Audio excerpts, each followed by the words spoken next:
ಜ್ಯೋತಿಷ್ಯಶಾಸ್ತ್ರದಲ್ಲಿ ನವಗ್ರಹಗಳ ಪಾತ್ರ ಅತ್ಯಂತ ಪ್ರಮುಖವಾದದ್ದು.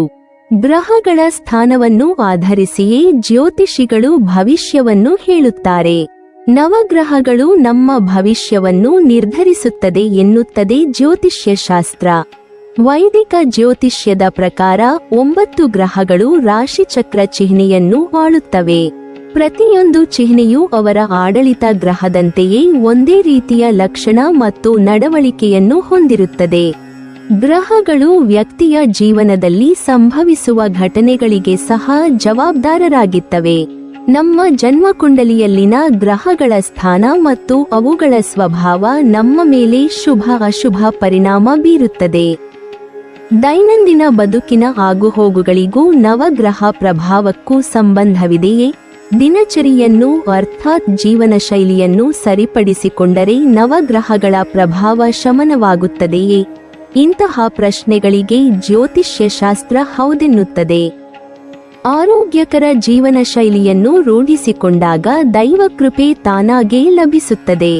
ಬನ್ನಿ ಇಂದಿನ ವಿಡಿಯೋದಲ್ಲಿ ಯಾವ ರೀತಿಯಲ್ಲಿ ಜೀವನ ಶೈಲಿಯನ್ನು ಸರಿಪಡಿಸಿಕೊಂಡರೆ ನವಗ್ರಹಗಳ ಪ್ರಭಾವ ಶಮನವಾಗುತ್ತದೆ ಎಂದು ತಿಳಿದುಕೊಳ್ಳೋಣ. ಸೂರ್ಯ. ವೈಜ್ಞಾನಿಕ ಅಧ್ಯಯನದ ಪ್ರಕಾರ ಸೂರ್ಯನು ಗ್ರಹಗಳಲ್ಲದಿದ್ದರೂ ವೈದಿಕ ಜ್ಯೋತಿಷ್ಯದಲ್ಲಿ ಗ್ರಹ ಎಂದು ಸೇರಿಸಲಾಗಿದೆ. ಮಧ್ಯದಲ್ಲಿ ನೆಲೆಗೊಂಡಿರುವ ಮತ್ತು ಗರಿಷ್ಠ ಅಧಿಕಾರವನ್ನು ಹೊಂದಿರುವ ಇದನ್ನು ರಾಜ ಎಂದು ಪರಿಗಣಿಸಲಾಗುತ್ತದೆ. ಸಿಂಹ ರಾಶಿಯು ಸೂರ್ಯನಿಂದ ಆಳಲ್ಪಡುವ ರಾಶಿ. ಜ್ಯೋತಿಷ್ಯದ ಪರಿಭಾಷೆಯಲ್ಲಿ ಸೂರ್ಯ ಗ್ರಹ ವ್ಯಕ್ತಿಯ ಆತ್ಮವನ್ನು ಪ್ರತಿನಿಧಿಸುತ್ತದೆ. ವೈದಿಕ ಜ್ಯೋತಿಷ್ಯದ ಪರಿಭಾಷೆಯಲ್ಲಿ ಇದನ್ನು ದುಷ್ಟ ಗ್ರಹವೆಂದು ಪರಿಗಣಿಸಲಾಗಿದೆ.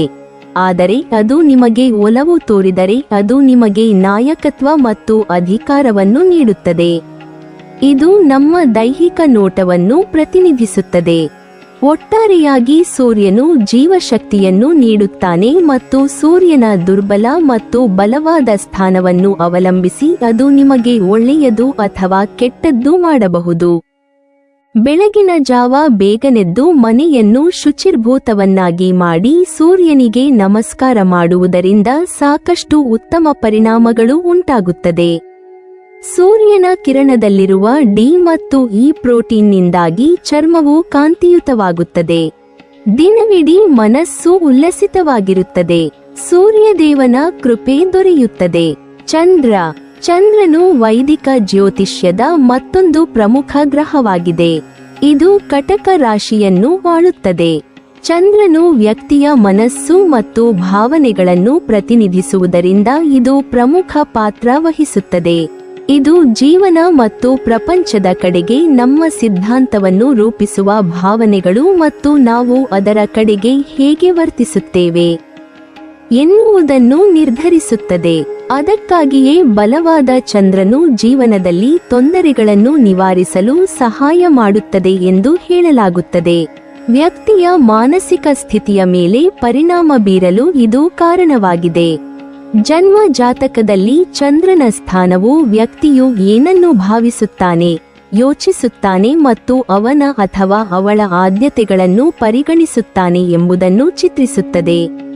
ನಿಮ್ಮ ಜನ್ಮ ಕುಂಡಲಿಯಲ್ಲಿ ಚಂದ್ರನು ಪೀಡಿತನಾಗಿದ್ದರೆ ನೀವು ಮಾನಸಿಕ ತೊಂದರೆಗಳನ್ನು ಎದುರಿಸಬಹುದು. ಚಂದ್ರನೆಂದರೆ ನೀರು. ಮನೆಯಲ್ಲಿ ಅಶೌಚ ಇರಬಾರದು. ಎಂಜಲು, ಮುಸುರೆ ಪಾತ್ರೆಗಳಿರಬಾರದು. ತಿಂದ ತಟ್ಟೆಗಳನ್ನು ಕೂಡಲೇ ತೊಳೆದಿಡುವ ಅಭ್ಯಾಸವನ್ನು ರೂಢಿಸಿಕೊಳ್ಳಬೇಕು. ಮನೆಯ ವಾತಾವರಣ ಶುಭ್ರವಾಗಿದ್ದರೆ ಮನಸ್ಸು ಶುಭ್ರವಾಗಿರುತ್ತದೆ. ಮಂಗಳ. ಗ್ರಹಗಳಲ್ಲಿ ಒಂದಾದ ಮಂಗಳವು ಜಾತಕದಲ್ಲಿ ಅದರ ಸ್ಥಾನವನ್ನು ಅವಲಂಬಿಸಿ ವಿನಾಶಕಾರಿ ಶಕ್ತಿ ಅಥವಾ ಧನಾತ್ಮಕ ಆಧ್ಯಾತ್ಮಿಕ ಶಕ್ತಿಯಾಗಿರಬಹುದು. ಮೇಷ ಮತ್ತು ವೃಶ್ಚಿಕ ರಾಶಿಗಳಿಗೆ ಮಂಗಳವು ಆಳುವ ಗ್ರಹವಾಗಿದೆ. ಇದು ಮೂಲಭೂತವಾಗಿ ಯುವಕರ ವೈಶಿಷ್ಟ್ಯ ಮತ್ತು ಶತ್ರುಗಳೊಂದಿಗೆ ಹೋರಾಡುವ ಶಕ್ತಿಯನ್ನು ಎತ್ತಿ ತೋರಿಸುತ್ತದೆ. ಈ ಗ್ರಹವು ತೀವ್ರವಾಗಿ ಕಾರ್ಯನಿರ್ವಹಿಸುತ್ತದೆ. ಒಂದು ಹಂತದಲ್ಲಿ ಅದು ನಿಮ್ಮನ್ನು ಕ್ರಿಯಾತ್ಮಕವಾಗಿ ಅನುಭವಿಸುವಂತೆ ಮಾಡುತ್ತದೆ ಮತ್ತು ನಿಮ್ಮ ಉತ್ಸಾಹಭರಿತ ವ್ಯಕ್ತಿತ್ವವನ್ನು ಹೆಚ್ಚಿಸುತ್ತದೆ. ಮತ್ತೊಂದೆಡೆ ಅದು ಜನರ ಮೇಲೆ ಪ್ರಾಬಲ್ಯ ಸಾಧಿಸಲು ನಿಮ್ಮನ್ನು ತಳ್ಳುತ್ತದೆ. ಮಂಗಳ ಗ್ರಹದ ಧನಾತ್ಮಕ ಸ್ಥಾನವು ಭಯ ಮತ್ತು ಆಕ್ರಮಣಶೀಲತೆಯನ್ನು ಗೆಲ್ಲಲು ನಿಮಗೆ ಸಹಾಯ ಮಾಡುತ್ತದೆ. ದುಷ್ಟ ಗ್ರಹದ ಜೊತೆಗೆ ಇದ್ದರೆ ಭಯ, ಆಕ್ರಮಣಶೀಲತೆಯ ಋಣಾತ್ಮಕ ಪರಿಣಾಮವನ್ನು ಒತ್ತಿ ಹೇಳುತ್ತದೆ ಮತ್ತು ವ್ಯಕ್ತಿಯನ್ನು ಹಿಂಸಾತ್ಮಕವಾಗಿ ಬದಲಾಯಿಸಬಹುದು. ರಕ್ತಕ್ಕೆ ಅಧಿಪತಿ ಕುಜ. ಅನ್ನಾದಿ ಆಹಾರಗಳ ಸೇವನೆಯಿಂದ ರಕ್ತ ವೃದ್ಧಿಯಾಗುತ್ತದೆ. ಆ ಕಾರಣ ಅನ್ನಂ ಬ್ರಹ್ಮ ಎಂಬ ವೇದವಾಕ್ಯವನ್ನು ಗೌರವಿಸಬೇಕು.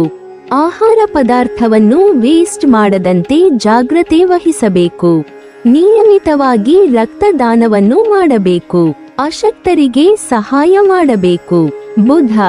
ಬುಧ ಗ್ರಹವು ತರ್ಕಬದ್ಧ ಮನಸ್ಥಿತಿಯನ್ನು ನೋಡಿಕೊಳ್ಳುತ್ತದೆ. ಮಿಥುನ ಮತ್ತು ಕನ್ಯಾ ರಾಶಿಗಳಿಗೆ ಬುಧವು ಆಡಳಿತ ಗ್ರಹವಾಗಿದೆ. ಚಂದ್ರನು ವ್ಯಕ್ತಿಯ ಭಾವನಾತ್ಮಕ ಚಿಂತನೆಯ ಭಾಗವನ್ನು ನಿಯಂತ್ರಿಸಿದರೆ, ಬುಧವು ಮನಸ್ಸಿನ ತರ್ಕಬದ್ಧ ಮತ್ತು ತಾರ್ಕಿಕ ಭಾಗವನ್ನು ಪ್ರದರ್ಶಿಸುತ್ತದೆ. ನಿಮ್ಮ ಜನ್ಮ ಕುಂಡಲಿಯಲ್ಲಿ ಬುಧ ಗ್ರಹವು ಉತ್ತಮವಾಗಿದ್ದರೆ ಅದು ಜೀವನವನ್ನು ಅನ್ವೇಷಿಸಲು, ಕಲಿಯಲು, ನಿಮ್ಮ ಬುದ್ಧಿವಂತಿಕೆ, ಮಾತು ಮತ್ತು ಲಿಖಿತ ಕೌಶಲ್ಯಗಳನ್ನು ಹೆಚ್ಚಿಸಲು ಸಹಾಯ ಮಾಡುತ್ತದೆ. ಗಮನಿಸಬೇಕಾದ ಇನ್ನೊಂದು ಅಂಶವೆಂದರೆ, ಬುಧವು ಅಕಸ್ಮಾತ್ ಶಕ್ತಿಶಾಲಿಯಾಗಿದ್ದರೆ ಮತ್ತು ಅಪೇಕ್ಷಿತ ಮಟ್ಟದ ಶಕ್ತಿಯನ್ನು ವಿಸ್ತರಿಸಿದರೆ, ಅದು ನಿಮ್ಮ ಭಾವನಾತ್ಮಕ ಭಾಗವನ್ನು ತರ್ಕ ಮತ್ತು ತಾರ್ಕಿಕತೆಯಿಂದ ಮರೆಮಾಡಬಹುದು ಮತ್ತು ಜೀವನದ ಕಡೆಗೆ ನಿಮ್ಮನ್ನು ವಿಮರ್ಶಾತ್ಮಕವಾಗಿ ತಿರುಗಿಸುತ್ತದೆ.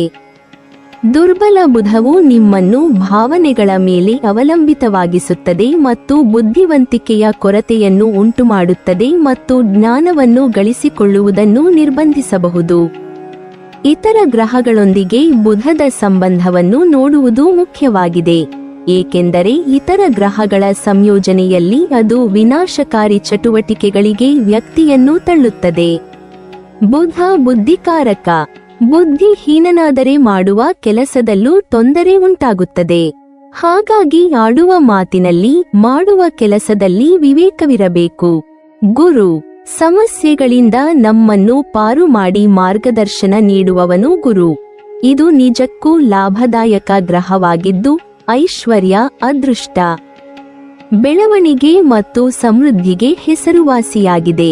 ಧನು ರಾಶಿ ಮತ್ತು ಮೀನ ರಾಶಿಗಳಿಗೆ ಗುರುವು ಆಡಳಿತ ಗ್ರಹವಾಗಿದೆ. ಗುರುವು ತನ್ನ ಸುತ್ತಲಿನ ಎಲ್ಲರನ್ನೂ ಆಶೀರ್ವದಿಸುತ್ತಾನೆ ಮತ್ತು ಪ್ರತಿಫಲವನ್ನು ನಿರೀಕ್ಷಿಸದೆ ಕೊಡುವವನು.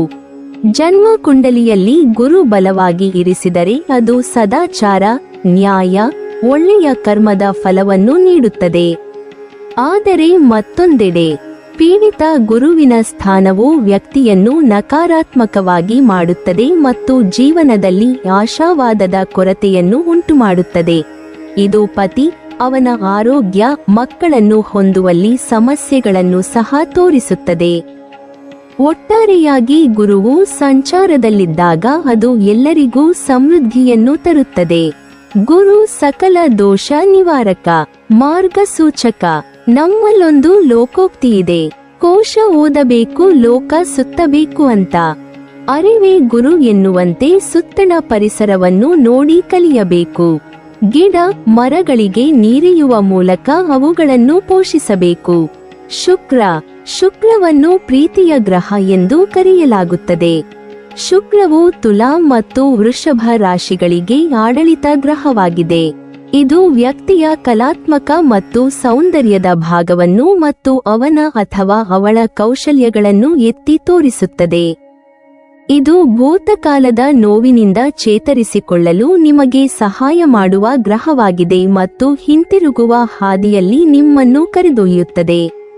ಬಲವಾದ ಶುಕ್ರವು ನಿಮ್ಮ ಕಲಾತ್ಮಕ ಭಾಗವನ್ನು ಹೊರತರುತ್ತದೆ ಮತ್ತು ನಿಮಗೆ ದೈಹಿಕ ಸೌಂದರ್ಯ, ಆಕರ್ಷಣೆ, ಸಂಪತ್ತು, ಸಾಮರಸ್ಯ ಮತ್ತು ಸಮೃದ್ಧಿಯನ್ನು ನೀಡುತ್ತದೆ.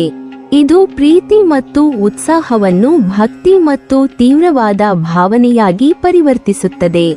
ಅತ್ಯಂತ ಬಲವಾದ ಶುಕ್ರವು ಇಂದ್ರಿಯ ಆನಂದ ಅಥವಾ ಭೌತಿಕ ವಿಷಯಗಳಿಗೆ ಅತಿಯಾದ ಬಾಂಧವ್ಯಕ್ಕೆ ಕಾರಣವಾಗಬಹುದು. ಅದು ನಿಮ್ಮನ್ನು ದುರ್ಬಲಗೊಳಿಸುತ್ತದೆ. ದುರದೃಷ್ಟವಶಾತ್ ದುರ್ಬಲ ಶುಕ್ರವು ಜೀವನದಲ್ಲಿ ಪ್ರೀತಿಯ ಕೊರತೆಗೆ ಕಾರಣವಾಗಬಹುದು ಅಥವಾ ಜೀವನದಲ್ಲಿ ಸಂತೋಷ ಅಥವಾ ಆನಂದವನ್ನು ಪಡೆಯುವಲ್ಲಿ ಕಷ್ಟವಾಗುತ್ತದೆ. ಇದು ವ್ಯಕ್ತಿಯು ಇಂದ್ರಿಯ ಆನಂದವನ್ನು ಪಡೆಯಲು ನಕಾರಾತ್ಮಕ ಮಾರ್ಗಗಳನ್ನು ಆರಿಸಿಕೊಳ್ಳುವಂತೆ ಮಾಡುತ್ತದೆ ಮತ್ತು ಲೈಂಗಿಕ ಅಸ್ವಸ್ಥತೆಗಳಿಗೆ ಕಾರಣವಾಗಬಹುದು. ಶುಕ್ರನೆಂದರೆ ವೀರ್ಯ. ಪೌಷ್ಟಿಕದಾಯಕ ಆಹಾರ ಸೇವನೆಗೆ ಅಗತ್ಯವಾದ ಹಣ್ಣು ತರಕಾರಿಗಳನ್ನು ಮನೆಗೆ ತರಬೇಕು. ಕುಟುಂಬ ಸೌಖ್ಯಕ್ಕೆ ಅಗತ್ಯವಾದ ಕಾರ್ಯಗಳನ್ನು ಮಾಡಬೇಕು. ವೀರ್ಯವನ್ನು ಭೂಸ್ಪರ್ಶ ಮಾಡದಂತೆ ಜಾಗ್ರತೆ ವಹಿಸಬೇಕು. ಶನಿದೇವ ಕರ್ಮಗ್ರಹ ಎಂದು ಕರೆಯಲ್ಪಡುವ ಶನಿಯು ಕಠಿಣ ಶಿಸ್ತುಪಾಲಕ. ಇದು ಕಠಿಣ ಪರಿಶ್ರಮ, ಗಂಭೀರತೆ, ನಕಾರಾತ್ಮಕತೆಯನ್ನು ಎದುರಿಸಲು ಮತ್ತು ಅವುಗಳನ್ನು ಬದಲಾಯಿಸುವ ಶಕ್ತಿಯನ್ನು ಪ್ರತಿನಿಧಿಸುತ್ತದೆ. ಇದು ನಮ್ಮ ಕರ್ಮದ ಒಳ್ಳೆಯ ಅಥವಾ ಕೆಟ್ಟದ್ದನ್ನು ಎದುರಿಸುವಂತೆ ಮಾಡುತ್ತದೆ ಮತ್ತು ವರ್ತಮಾನದಲ್ಲಿ ಅವುಗಳ ಪರಿಣಾಮಗಳನ್ನು ಎದುರಿಸುವ ಮೂಲಕ ಸರಿಪಡಿಸುತ್ತದೆ. ಜಾತಕದಲ್ಲಿ ಅದರ ಸ್ಥಾನವು ಜೀವನದಲ್ಲಿ ತೊಂದರೆಗಳನ್ನು ತೋರಿಸುತ್ತದೆ. ಧನಾತ್ಮಕವಾಗಿ ಇರಿಸಲಾಗಿರುವ ಶನಿಯು ನಿಮ್ಮ ಕಠಿಣ ಪರಿಶ್ರಮ, ಸಂವೇದನಾಶೀಲತೆ, ಜವಾಬ್ದಾರಿ ಮತ್ತು ಸ್ವಯಂ ಶಿಸ್ತಿನ ಫಲಿತಾಂಶಗಳನ್ನು ತೋರಿಸುತ್ತದೆ. ಬಾಧಿತ ಶನಿಯು ಜೀವನದಲ್ಲಿ ಕಷ್ಟಗಳನ್ನು ಎದುರಿಸುವ ಅಗ್ನಿಪರೀಕ್ಷೆಯನ್ನು ನೀಡುತ್ತದೆ. ಇದು ಹೆಚ್ಚು ದುಃಖಕ್ಕೆ ಕಾರಣವಾಗುತ್ತದೆ. ಇದು ಆಗಾಗ್ಗೆ ವ್ಯಕ್ತಿಯನ್ನು ಖಿನ್ನತೆಗೆ ಕೊಂಡೊಯ್ಯುತ್ತದೆ ಮತ್ತು ಅವರ ಜೀವನವನ್ನು ಸಂಪೂರ್ಣವಾಗಿ ಹತಾಶರನ್ನಾಗಿ ಮಾಡುವ ಕೆಟ್ಟ ವಿಷಯಗಳನ್ನು ಆರಿಸಿಕೊಳ್ಳುತ್ತದೆ. ಮಕರ ರಾಶಿ ಮತ್ತು ಕುಂಭ ರಾಶಿಗಳಿಗೆ ಶನಿಯು ಆಡಳಿತ ಗ್ರಹವಾಗಿದೆ. ಕರ್ಮಸೂಚಕವಾದ ಪಾದರಕ್ಷೆಗಳನ್ನು ಮನೆಯಾಚೆಯೇ ಬಿಡಬೇಕು. ಮನೆಯನ್ನು ಶುಭ್ರವಾಗಿಟ್ಟುಕೊಳ್ಳಬೇಕು. ರಾಹು ಮತ್ತು ಕೇತು ಈ ಎರಡು ಗ್ರಹಗಳನ್ನು ಒಟ್ಟಿಗೆ ಸಂಬೋಧಿಸಲಾಗುತ್ತದೆ ಏಕೆಂದರೆ ಅವರು ಒಟ್ಟಿಗೆ ಪ್ರಯಾಣಿಸುತ್ತಾರೆ. ಅವು ವಿಭಿನ್ನ ಚಿಹ್ನೆಗಳ ಮೇಲೆ ಸಾಗುತ್ತವೆ ಮತ್ತು ಪರಿಣಾಮ ಬೇರೆ ಬೇರೆಯಾದರೂ ಪ್ರಯಾಣದ ಸಮಯ ಒಂದೇ ಆಗಿರುತ್ತದೆ. ರಾಹು ಮತ್ತು ಕೇತುಗಳನ್ನು ವೈದಿಕ ಜ್ಯೋತಿಷ್ಯದಲ್ಲಿ ನೆರಳಿನ ಗ್ರಹಗಳು ಎಂದು ಕರೆಯಲಾಗುತ್ತದೆ. ಅವುಗಳು ಯಾವುದೇ ಭೌತಿಕ ನೋಟವನ್ನು ಹೊಂದಿರುವುದಿಲ್ಲ. ಪರಿಹರಿಸಲಾಗದ ಸಮಸ್ಯೆಗಳು, ಉತ್ತರಿಸಲಾಗದ ಕರ್ಮಗಳು, ಗುಪ್ತ ಸಮಸ್ಯೆಗಳು ಮತ್ತು ಹಿಂದಿನ ಕಾರ್ಯಗಳು ಅಥವಾ ಜೀವನದಿಂದ ಸಮಸ್ಯೆಗಳನ್ನು ಎತ್ತಿ ತೋರಿಸುವುದರಿಂದ ಅವು ತುಂಬಾ ಶಕ್ತಿಯುತವಾಗಿವೆ. ಇವೆರಡೂ ಜೀವನವನ್ನು ಸಂಪೂರ್ಣವಾಗಿ ಮೇಲೆ ಕೆಳಗೆ ಮಾಡುತ್ತದೆ ಮತ್ತು ಜೀವನದ ಸಾಮಾನ್ಯ ಹಾದಿಯಲ್ಲಿ ನಿಮ್ಮನ್ನು ದುಃಖ ಮತ್ತು ವಿನಾಶದಲ್ಲಿ ಮುಳುಗಿಸುತ್ತದೆ. ಆದರೆ ನೀವು ಅವರ ನಡವಳಿಕೆಯನ್ನು ಅರ್ಥಮಾಡಿಕೊಂಡರೆ ಮತ್ತು ಅವರೊಂದಿಗೆ ಆಧ್ಯಾತ್ಮಿಕವಾಗಿ ಶಾಂತಿಯನ್ನು ಸ್ಥಾಪಿಸಲು ಪ್ರಯತ್ನಿಸಿದರೆ ನೀವು ನಿಜವಾಗಿಯೂ ಜೀವನವನ್ನು ಉತ್ತಮಗೊಳಿಸುವ ಧನಾತ್ಮಕ ಶಕ್ತಿಗಳಾಗಿ ಬಳಸಬಹುದು. ರಾಹು ಮತ್ತು ಕೇತುಗಳು ನೆರಳಿನ ಗ್ರಹಗಳು, ಆದ್ದರಿಂದ ಯಾವುದೇ ಚಿಹ್ನೆಯನ್ನು ಆಳುವುದಿಲ್ಲ. ಈ ಗ್ರಹಗಳು ಸಂಚಾರದಲ್ಲಿದ್ದಾಗ ಅವು ಪ್ರತಿ ಮನೆಯ ಮೇಲೆ ಪರಿಣಾಮ ಬೀರುತ್ತವೆ ಮತ್ತು ಇತರ ಗ್ರಹಗಳ ಸಂಯೋಜನೆಯು ಜೀವನದ ಪ್ರತಿಯೊಂದು ಘಟನೆಯ ಮೇಲೆ ಪರಿಣಾಮ ಬೀರುತ್ತದೆ. ಹೊರಗಿನ ಪಾಪ ಮನೆಯೊಳಗೆ ಎನ್ನುವ ಮಾತಿನಂತೆ ಹೊರಗಿನಿಂದ ಮನೆಯೊಳಗೆ ಪ್ರವೇಶಿಸಿದ ಕೂಡಲೇ ಕೈಕಾಲುಗಳನ್ನು ತೊಳೆದುಕೊಳ್ಳಿ. ಮೂತ್ರ ಅಥವಾ ಮಲ ವಿಸರ್ಜನೆಯ ನಂತರ ಶುದ್ಧಾಚಮನ ಮಾಡಿ ಕೈಕಾಲುಗಳನ್ನು ತೊಳೆಯಿರಿ. ಅತಿಥಿ ದೇವೋ ಭವ ಎನ್ನುವುದು ಶಾಸ್ತ್ರೋಕ್ತಿ. ಮನೆಗೆ ಬಂದ ಅತಿಥಿಗಳನ್ನು ಗೌರವಿಸುವುದರಿಂದ ಉತ್ತಮ ಫಲಗಳನ್ನು ಕಾಣಬಹುದು. ನೀವಿನ್ನೂ ನಮ್ಮ ಚಾನೆಲ್ ಅನ್ನು ಸಬ್ಸ್ಕ್ರೈಬ್ ಮಾಡಿಲ್ವಾ? ಹಾಗಾದರೆ ಈ ಕೂಡಲೇ ನಮ್ಮ ಇಂದ್ರಜಾಲ ಚಾನೆಲ್ ಅನ್ನು ಸಬ್ಸ್ಕ್ರೈಬ್ ಮಾಡಿ ಮತ್ತು ಪಕ್ಕದಲ್ಲಿರುವ ಬೆಲ್ ಐಕಾನ್ ಅನ್ನು ಕ್ಲಿಕ್ ಮಾಡಿದರೆ ನಮ್ಮ ಹೊಸ ವಿಡಿಯೋಗಳನ್ನು ನೀವು ನೋಡಬಹುದು.